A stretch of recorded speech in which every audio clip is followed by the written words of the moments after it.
이 시간 우리에게 주시는 하나님의 말씀은 구약 성경 시편 14편 1절에서 7절까지 말씀입니다. 어리석은 자는 그의 마음에 이르기를 하나님이 없다 하는도다. 그들은 부패하고 그 행실이 가증하니 선을 행하는 자가 없도다.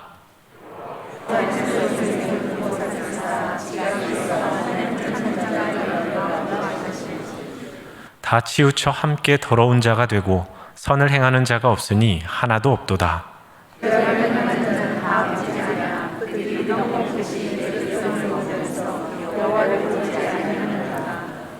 그러나 거기서 그들은 두려워하고 두려워하였으니 하나님이 의인의 세대에 계시므로다.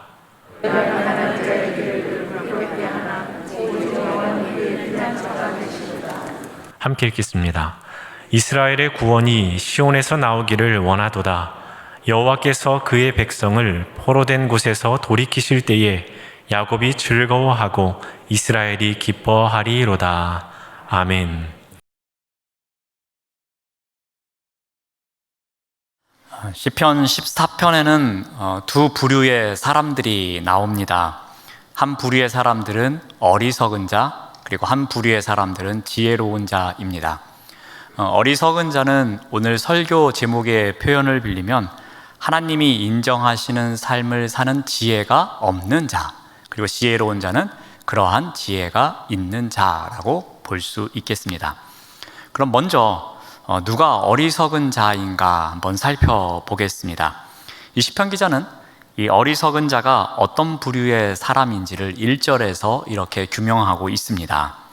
어리석은 자는 그의 마음에 이르기를 하나님이 없다 하는도다. 어리석은 자는 우리가 생각하는 것처럼 지능이 낮거나 또는 본성적으로 둔한 사람, 그런 사람이 아닙니다. 어리석은 자는 쉽게 말씀드리면 하나님의 말씀에 대해서 귀를 닫은 자라고 말씀드릴 수도 있겠습니다. 하나님의 존재, 그리고 하나님께서 들려주신 말씀, 그리고 하나님을 통해서 일어난 역사, 그 일, 그것을 인정하지 않는 자, 그런 자가 바로 어리석은 자입니다. 그러니까 말씀, 또 하나님의 역사, 그리고 하나님의 존재, 그것을 인정하지 않는 자이기 때문에 당연히 하나님이 없다고 마음의 심증을 갖고 있는 자입니다. 이 어리석은 자의 예가 성경에 나옵니다. 이 어리석은 자를 히브리어로 나발이라고 합니다. 이 단어는 세 가지 의미를 다 담고 있습니다. 어리석은 것, 그리고 악한 것, 그리고 하나님 없이 사는 것, 이 세 가지를 다 포함하고 있는 단어이기도 합니다. 이 예가 이제 사무엘상 25장에 나옵니다. 나발이라는 이름을 갖고 있는 사람이 있었습니다. 그는 양떼가 3,000마리였고 염소떼가 1,000마리를 거느린 그 시대의 최고의 부자 가운데 한 사람이었습니다. 그런데 당시에는 이 치안이 몹시 불안한 시대였습니다. 그래서 이 목장 주변에 기거하는 사람들이 그 목장의 울타리 역할을 해줬습니다. 그래서 그들이 사나운 짐승이나 도적대로부터 이 가축들을 돌봐주는 역할을 했습니다. 그리고 때가 되면은 그에 맞는 또 보수를 받기도 했습니다. 다윗이 도망자의 삶을 살고 있을 때에 한 600여 명과 함께 지냈는데 그들이 어느 한쪽에 울타리 역할을 해주고 있었습니다. 드디어 양털 깎는 날이 되었습니다. 즉 그동안 수고했으니 거기에 대한 대가를 지불해주는 날이었습니다. 그동안의 수고의 보응을 받는 날입니다. 그래서 다윗은 사람을 보냅니다. 그리고 먹을 것을 얻어오도록 합니다. 그런데 이 나발은 음식은커녕 다윗에게로부터 온 사람들에게 온갖 모욕감을 줘서 돌려보냅니다. 그리고 다윗은 분노합니다. 자신이 거느리고 있던 600명 중에 400명을 동원해서 나발을 죽이겠다고 달려갑니다. 그때에 이 나발의 지혜로운 아내인 이 아비가일이 음식을 급하게 준비해 와서 이 다윗의 노를 누그러뜨립니다. 그러면서 하는 말이 있습니다. 우리 사무엘상 25장 25절 말씀을 봅니다. 원하옵나니 내주는 이 불량한 사람 나발을 개의치 마옵소서. 그러니까 이 사람은 어리석은 사람이니까 신경 쓰지 말라는 겁니다. 그의 이름이 그에게 적당합니다. 그는 지금 이름값을 하고 있는 참 어리석은 사람입니다 라고 강조합니다. 그의 이름이 나발이라 그는 미련한 자입니다 라고 합니다. 여기에 나오는 이 미련한 자, 이것이 바로 어리석은 자로 번역된 나발이라는 단어입니다. 그러니까 오늘 본문에 나오는 어리석은 자가 이 나발, 그리고 그가 미련한 자라고 가리킬 때에 쓰는 단어입니다. 분명히 나발은 그 시대에 수천 마리의 가축을 거느리고 있는 부자였습니다. 많은 사람들이 그의 부를 부러워했을 것입니다. 그런데 아내인 아비가일의 입술을 통해서 고백되어지는 이 나발의 정체성은 무엇입니까? 바로 이름 그대로 어리석은 자였습니다. 그는 하나님을 모르는 어리석은 자일 뿐만이 아니라 하나님을 의식하는 마음도 없는 어리석은 자요, 하나님의 사람을 알아보지도 못하는 어리석은 자였습니다. 자, 이와 같은 것을 어리석다라고 시편 14편에서는 이야기합니다.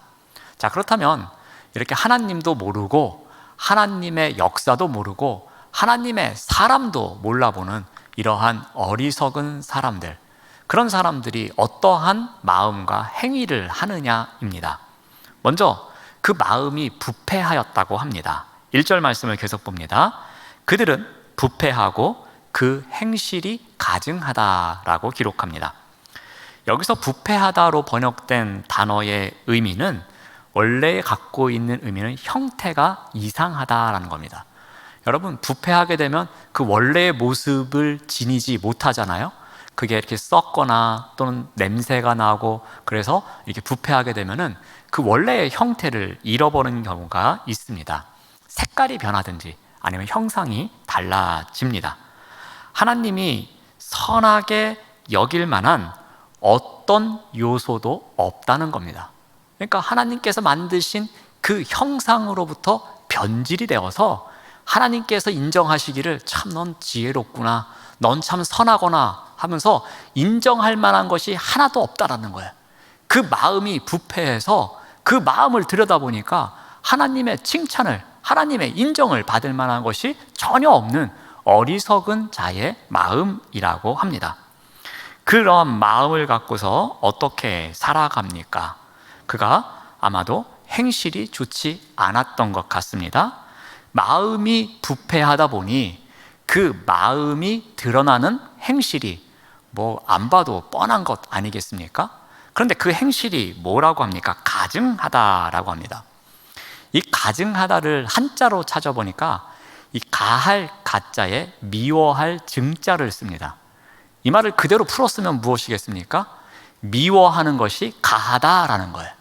그러니까 그 사람이 행하는 걸 보면은, 그래, 아유, 너 그런 행동은 미움받아도 그건 당연한 거야. 너는 미움받고 비난받고 사람들에게 욕먹어도 될 정도로 그게 뭐냐? 그렇게 살면 되겠니? 그 정도의 사람의 행실을 이야기할 때 가증하다라는 말을 쓰는 것입니다. 그만큼 그의 행동을 보고 아이고 손가락질 할 정도로 역겨운 행동이 일어나고 있다는 겁니다. 그러니까 마음이 부패한 사람, 그래서 어리석은 사람, 그 사람의 행동이 얼마나 수준에 미달이 된다면 사람들이 보고서 저 사람을 미워하는 것, 저 사람을 욕하는 것, 이거는 가능한 일이야, 이거는 그렇게 해도 옳은 일이야 라고 할 정도로 그 사람의 행동에 문제가 있다는 것입니다.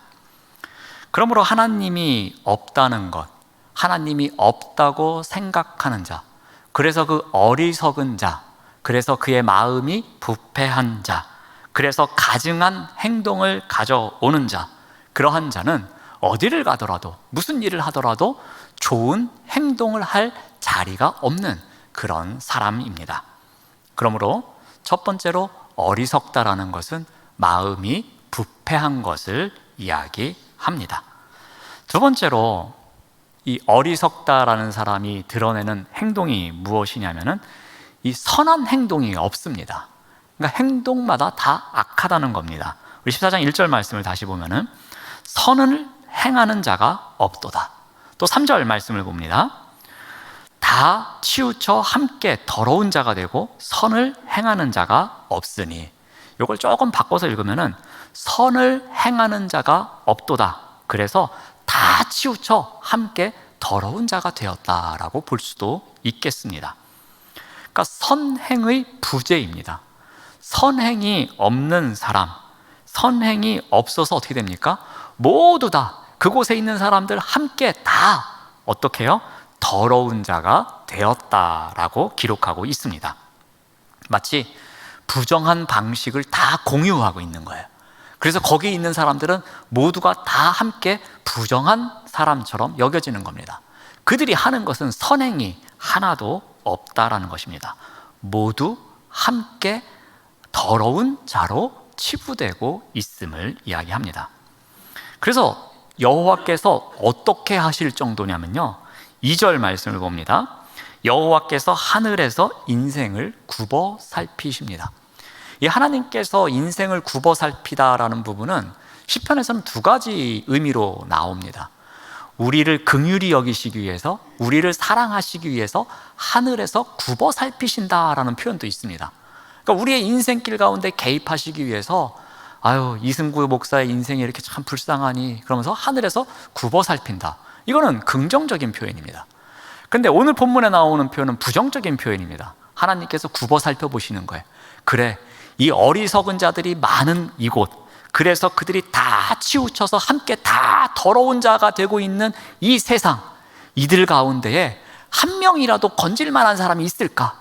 어리석지 않은 사람이 있을까? 하면서 어떻게 해서든지 그거를 들여다보시기 위해서 굽어 살펴보시는 그 장면을 이야기하고 있는 것입니다. 그러니까 하나님의 안타까운 심정이 담겨져 있는 것이죠. 이 굽어 살피다라는 표현을 통해서 지금 선을 행하고 있는 사람이 아무도 없음을 나타내고 있는 것입니다. 그만큼 하나님께서 하나님이 있는 삶, 어리석은 자의 삶이 아닌 지혜로운 자의 삶을 살아가는 사람이 한 사람이라도 있기를 바라는 하나님의 마음이 담겨져 있는 표현입니다. 그만큼 선을 행하는 사람이 없음을 강조하고 있는 표현이기도 합니다. 자, 세 번째로 또 어리석은 사람의 행동 가운데 하나가 무엇이냐면 무지한 것입니다. 우리 4절 말씀을 봅니다. 죄악을 행하는 자는 다 무지하냐? 그들이 떡 먹듯이 내 백성을 먹으면서 여호와를 부르지 아니하는도다. 죄악을 행하는 자에 대해서 이야기가 나옵니다. 어리석은 자와 평행 단어라고 보시면 될 것 같습니다. 이들은 누군가에게 손해를 끼칩니다. 괴로움을 줍니다. 고통을 줍니다. 사람을 속이고 불의를 행하는 자들입니다. 근데 그런 불의를 행할 때 어떻게 하느냐면은 떡 먹듯이, 그러니까 우리가 하루에 세 끼 밥 먹듯이 또는 간식 먹듯이 내 백성을 먹으면서 여호와를 부르지 아니한다라고 합니다. 그러니까 밥 먹듯이 백성들을 괴롭히고 있다고 생각하시면 됩니다. 그러니까 이 죄악을 행하는 자, 즉 하나님을 모른다고 하면서 악행을 범하고 있는 자들, 선한 행동을 하나도 하지 않고 있는 자들, 이들은 일상이 죄로 가득 차 있다는 겁니다. 마치 밥 먹듯이 사람을 괴롭히고 거짓말하고 속이고 누군가에게서 무엇을 빼앗고 자기보다 힘이 약한 자들을 괴롭히는 일들, 이것을 일삼고 있다는 것입니다. 하나님이 없는 이 어리석은 사람들은 다른 사람들을 짓밟으면서 살아가고 있습니다. 그러다 보니 하나님을 찾을 필요가 없습니다.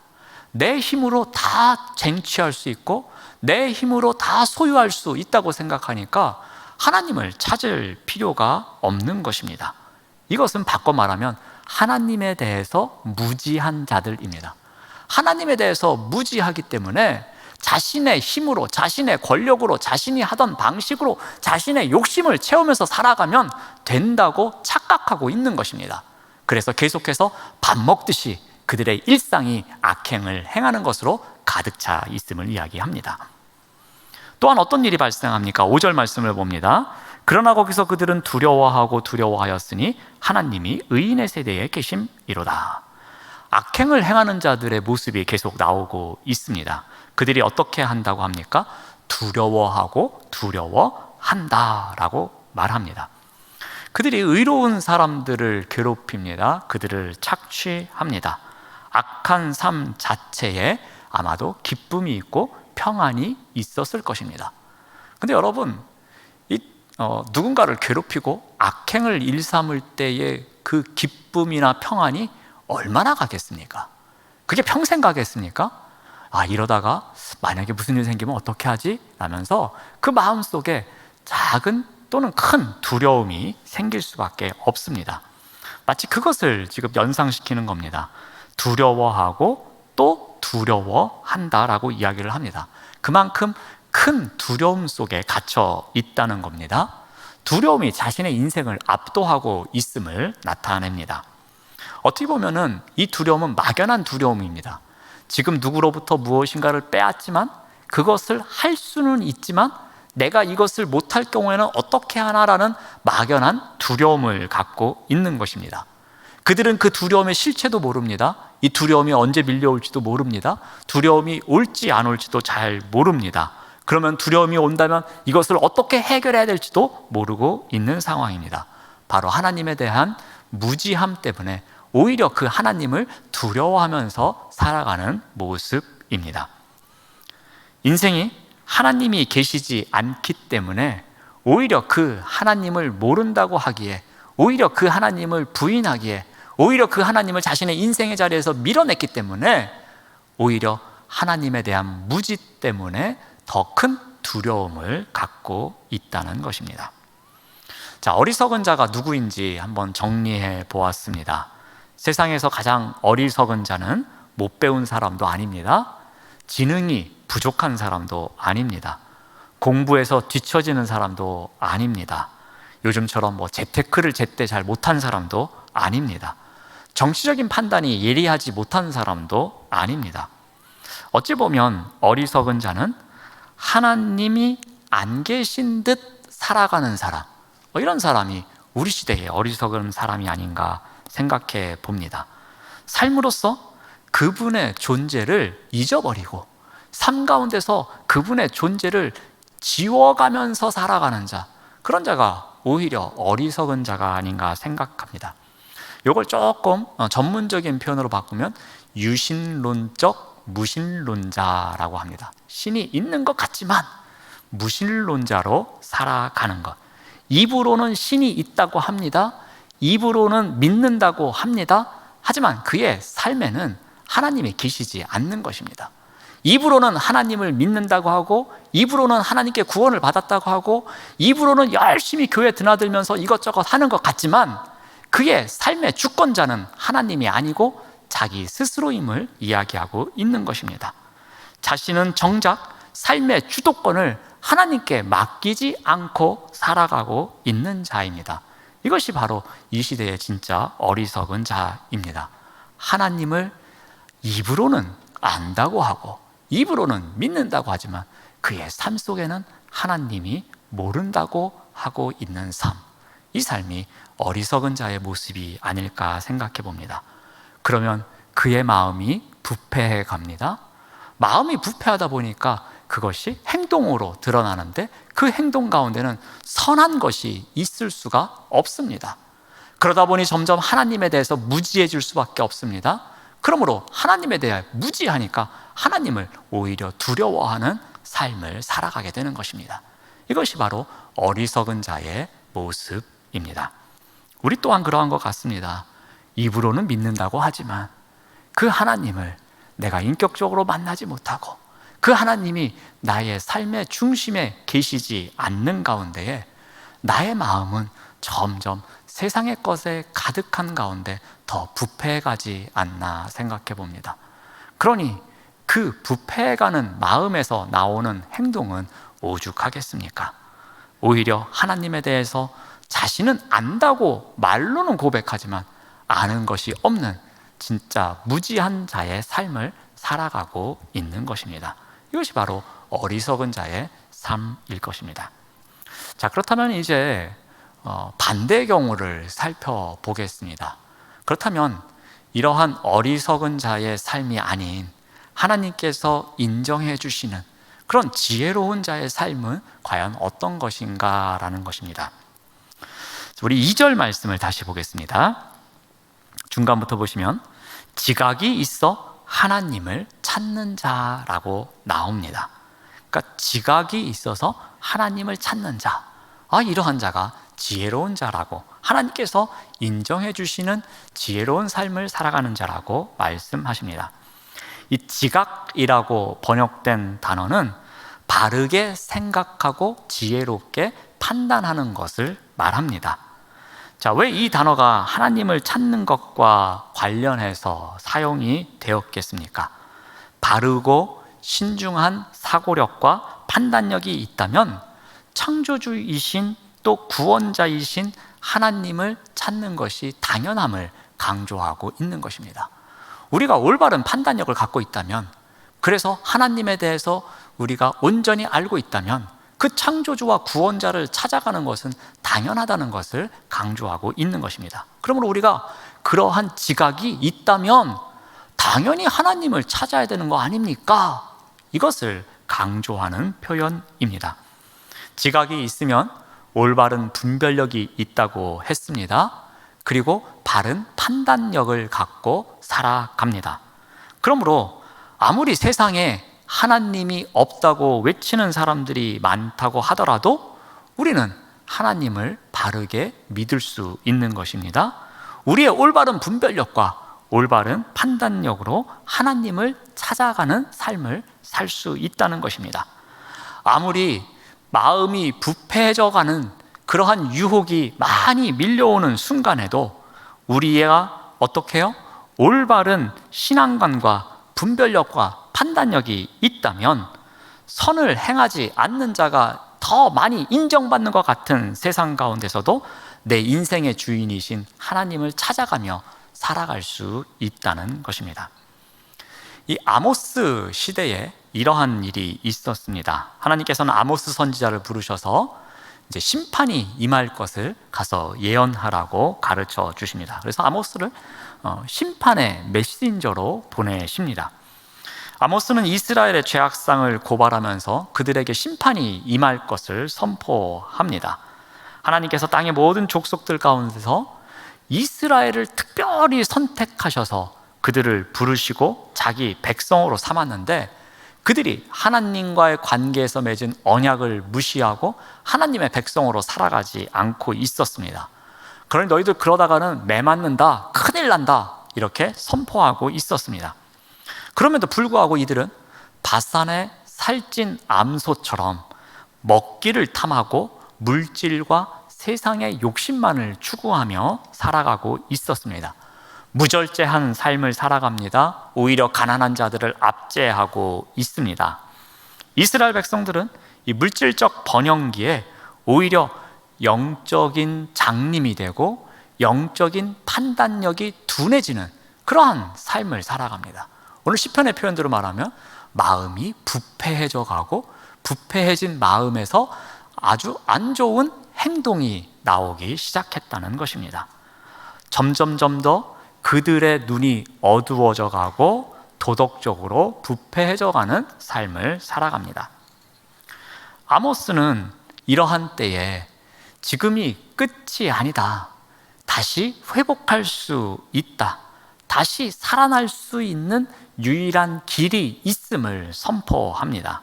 그 내용이 무엇입니까? 아모스 5장 4절 말씀을 봅니다. 여호와께서 이스라엘 족속에게 이와 같이 말씀하시기를 너희는 나를 찾으라, 그리하면 살리라 라고 합니다. 하나님을 찾는 것이 살아가는 비결이라고, 살아나는 것이라고, 회복되는 것이라고 선포하고 있습니다. 하나님을 찾아야 살아남을 이야기하고 있습니다. 시편 기자의 말과 상통하는 이야기입니다. 그렇다면 어떻게 시편 기자가 어떻게 하나님을 찾아가야 되는지, 어떠한 하나님을 찾아가야 되는지를 6절과 7절에서 두 가지를 이야기를 합니다. 먼저 6절 말씀을 통해서 피난처 되시는 하나님을 찾아야 함을 이야기합니다. 너희가 가난한 자의 계획을 부끄럽게 하나 오직 여호와는 그의 피난처가 되시도다. 여기서 너희는 계속해서 말하는 어리석은 자, 악을 행하는 자, 행악자 그들이겠죠. 그들이 가난한 자의 계획을 부끄럽게 한다고 합니다. 그러니까 어리석은 자들이 의인의 삶의 계획을 좌절시킨다는 이야기입니다. 그러니까 악인들의 횡포가 너무나도 크다 보니까 의인들이 어떻게 살아갈까 그 삶의 방식을 모색해 보려고 하는데 그것마저 부끄럽게, 그것마저 소용이 없게 만든다는 것입니다. 그만큼 이들의 방해 공작이나 괴롭힘이 심함을 이야기하고 있습니다. 그런데 이러한 때에 의로운 자들의 피난처가 되시는 분이 계시다고 합니다. 그분이 누구입니까? 하나님이 이러한 때에 그들의 피난처가 되신다고 합니다. 그러면서 이 지혜로운 자는 하나님을 찾는 자인데 하나님이 나의 피난처가 되심을 찾아가는 자, 그러한 자가 지혜로운 자임을 이야기를 합니다. 도대체 피난처가 어떤 의미가 있기에 그렇겠습니까? 시편 46편 1절에서도 이와 비슷한 이야기를 합니다. 하나님은 우리의 피난처시오 힘이시니 환난 중에 만날 큰 도움이시라. 환난이 여러 가지 있습니다. 누군가 방해를 합니다. 누군가 계속해서 나의 삶을 방해하며 부끄럽게 만듭니다. 그런 환난보다도 더 큰 것이 있는데 그것이 바로 하나님의 도움이라는 겁니다. 그러니까 하나님이 피난처가 되어주신다는 것은 어떠한 환난보다도 더 높다는 의미입니다. 어떠한 환난의 크기보다도 더 크다는 의미를 이야기합니다. 그러므로 이러한 피난처 되시는 하나님을 찾는 자가 하나님이 인정하시는 삶을 사는 지혜를 갖고 있는 자라고 가르쳐주고 있습니다. 자, 또 하나는 무엇을 찾아야 되냐면은 이 구원이 되시는 하나님을 찾아야 한다고 가르쳐줍니다. 우리 7절 말씀을 봅니다. 이스라엘의 구원이 시온에서 나오기를 원하도다. 여호와께서 그의 백성을 포로된 곳에서 돌이키실 때에 야곱이 즐거워하고 이스라엘이 기뻐하리로다. 자, 시편 기자는 이 구원의 근원이 되시는 하나님을 찾아야 함을 가르쳐주고 있습니다. 그 하나님이 회복시키실 수 있기 때문입니다. 여호와가 그의 백성을 속박에서 돌이키실 때에 야곱이 기쁨으로 소리치고 이스라엘이 즐거워한다고 합니다. 근데 그 구원이 어디로부터 온다고 합니까? 이스라엘의 구원이 시온에서 나온다고 합니다. 그 시온에 계시는 하나님을 찾아야 함을 의미합니다. 시온은 우리가 제가 몇 번 강조했듯이 여호와께서 자기 백성과 함께 하심을 상징하는 장소입니다. 그러니까 시온은 하나님의 임재를 의미하는 것입니다. 하나님께서 자신의 이름을 그곳에 두고 나의 존재, 나의 거함을, 하나님의 임재를 나타내고 있는 것입니다. 어찌 보면 구원과 생명의 원천을 의미하기도 합니다. 그러므로 이스라엘의 구원이 시온에서 나오기를 원하도다라는 것은 하나님이 구원하실 것을 기대하는 마음으로 그 하나님을 찾는 것을 이야기합니다. 그 하나님께서 때가 되면 분명히 구원하실 것을 믿음으로 그 기쁨과 구원의 주가 되시는 분을 찾아가는 인생길입니다. 이와 같이 하나님을 찾는 자가 지혜로운 자라고 합니다. 이와 같이 하나님을 찾는 자가 하나님이 인정하시는 삶을 살아가는 지혜를 갖고 있는 자임을 알려줍니다. 오늘 말씀을 정리해 보겠습니다. 시편 기자는 악인이 의인을 박해하고 있음을 이야기합니다. 그리고 이방 나라가 이스라엘을 침탈하고 있음을 오늘 본문 가운데서 비추고 있습니다. 그런데 이러한 가운데서 시편 기자가 한 가지 깨달은 것이 있습니다. 이 모든 악함의 근원이 어디서부터 시작되느냐? 그것을 보니까 하나님이 없다고 생각하는 그 어리석은 자들로부터 시작되더라는 것입니다. 그 어리석음, 하나님이 없다고 마음속에 외치는 그 어리석은 자들이 마음이 부패해지고 마음이 부패하니까 선한 일이 나오지 않고 그런 그들의 행동 때문에 착취를 당하고 지혜로운 사람들이 어려움을 겪는 것을 보게 됩니다. 그래서 하나님도 악행을 저지르며 하나님의 백성을 착취하는 자들을 보면서 그들을 한탄하십니다. 그런데 그들은 여전히 무지해서 그것을 잘 모릅니다. 하나님을 계속해서 거부하는 삶을 살아갑니다. 오히려 그 악인들은 하나님 앞에서 두려움 마음을 갖고 살아가게 된 것을 보게 됩니다. 그러한 가운데서 하나님께서 과연 인정해 주시는 지혜로운 자는 어떠한 것인지를 그는 깨닫습니다. 하나님이 안 계신 듯 삶으로써 그의 존재를 지워버리는 어리석은 자가 아니라, 그래서 유신론적 무신론자로 살아가는 것이 아니라, 입으로는 믿는다고 하면서 정작 삶의 주도권은 하나님께 맡기지 않는 자로 살아가는 것이 아니라 하나님을 끊임없이 찾아가는 자, 지각이 있어서 하나님을 찾아가는 자, 그러한 자가 지혜로운 자라고 결론을 내립니다. 그래서 그 인생길에서 피난처가 되시는 그 하나님, 어떠한 환난이 있더라도 하나님의 가장 큰 도움이 있는 피난처, 그 피난처를 계속해서 찾아가는 삶, 그리고 우리의 주권자가 되시고 구원자가 되시는 그 하나님을 끊임없이 찾아가는 삶, 하나님이 인정하시는 삶이 바로 이러한 하나님을 찾는 지혜가 있는 삶임을 오늘 시편을 말씀을 통해서 가르쳐주고 있습니다. 사랑하는 여러분, 우리 인생길 가운데서 우리에게도 분명히 하나님께서 인정해 주시는 지혜로운 삶이 필요합니다.